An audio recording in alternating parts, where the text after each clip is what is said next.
చిత్తూరు జిల్లా వీకోట మండలం దాసర్లపల్లి గ్రామంలో భూ వివాదంలో బాధితులపై దాడులు జరిగాయి. జేసీబీ అద్దాలు ధ్వంసమయ్యాయి. ఈ సందర్భంగా బాధితులు నవిక, మణి, ఆదిత్య కుటుంబ సభ్యులు మీడియాతో మాట్లాడారు. తమకు సంబంధించిన వారసత్వ భూములు వారసులకు తెలియకుండా రెవెన్యూ రిజిస్ట్రేషన్ శాఖలోని లొసుగుల్ని ఆసరాగా తీసుకుని అక్రమ రిజిస్ట్రేషన్ చేయించుకోవడం జరిగిందని వాపోయారు. అప్పటికే కుటుంబ కలహాలతో కేసు న్యాయస్థానంలో ఉంది. ఇది ఇలా ఉండగా రిజిస్ట్రేషన్ చేయడం చాలా బాధాకరమని బాధితులు తెలిపారు. సంబంధిత అధికారులు స్పందించి తమకు న్యాయం చేయాలని బాధితులు ఆవేదన వ్యక్తం చేశారు. మీడియా వాళ్ళకి నమస్కారము. నా పేరు నవిక, ఆదిత్య, మాది దాసర్లపల్లి వీకోట మండలము, చిత్తూరు జిల్లా. కొందరు ఆస్తి కబ్జాదారులు వచ్చి మా మీద గొడవ పడి గలాట్ పెట్టి భూములు కట్టి ఇప్పుడు మేము మాది అనిపోతే నా పైన 1B అడంగల్ అంతా ఉంది. మాది ఆడబిడ్డ కోర్టులో 2011లో కేసు వేసింటే 18 ఏళ్ళు కోర్టులో పోరాడి మేము కేసు గెలుచుకొని వాళ్ళపైన ఉండేది మేము కొనుక్కుంటే ఇప్పుడు వచ్చి మాది ఉంది అని చెప్పి కబ్జాదారులు వచ్చి మా మీద గొడవ పెట్టి ఈరోజు మేము కోర్టు ద్వారా ఆర్డర్ తెచ్చుకుంటే డెమాలిష్ ఆర్డర్కి ఆ పేపర్లు కాదు అనేసి మా పేపర్లు అంతా చింపి పారేసి మమ్మల్ని కొట్టి జేసీబీకి అంతా ధ్వంసం చేసి మా అబ్బాయిని పెద్ద అబ్బాయిని కొట్టి రక్తం వచ్చినట్లు కొట్టి కట్టెలతో కర్రలతో రాళ్ళతో కొట్టినారు.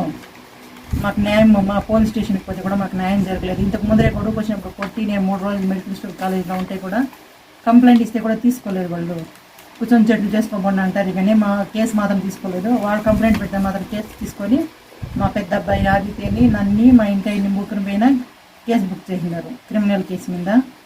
మాకు న్యాయం జరగలేదు. న్యాయం జరగాలని కోరుకుంటా ఉన్నాము మీడియా వాళ్ళ ద్వారా. మీడియాకు నమస్తే.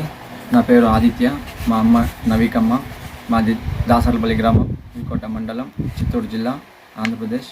2011లో మా నాన్న ఆడబిడ్డ అనగా మా అత్త, మాకు మేనత్తలు 5 మంది, మా నాన్న ఒకరు 6 మంది పిత్ర